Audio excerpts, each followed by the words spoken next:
যাইতেছি আর ভিডিও দিতেছি। আমার এক মালয়েশিয়ান প্রবাসী ভাই উনি 5,000 টাকা দিছে। যেহেতু আমার কাছে টাকা চলে আসছে, আমি টাকা বুঝি পাইছি, তাই আমি মসজিদ কমিটির হাতে তুলে দিতেছি। দেখেন কত টাকা।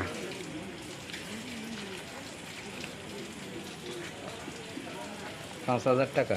কত টাকা বুঝি 5,000 টাকা বুঝি পেয়েছি। আপনার দেশি প্রবাসী ভাইদেরকে মেসেজ দেওয়ার জন্য সবাইকে অনুরোধ করা হোক।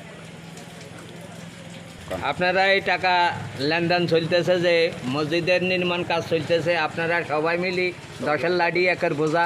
আমাদের গ্রামে একটা নতুন মসজিদ হইতেছে, সবাই সহযোগিতা করবেন এবং আপনাদের প্রতিষ্ঠান এটা আপনারা সবাই চেষ্টা করিয়া 10 লাডি একের বোঝা আমাদের মসজিদের নির্মাণ কাজ হয়। আল্লাহ স্বর্ণ করে আপনার এই দান লেখা হবে।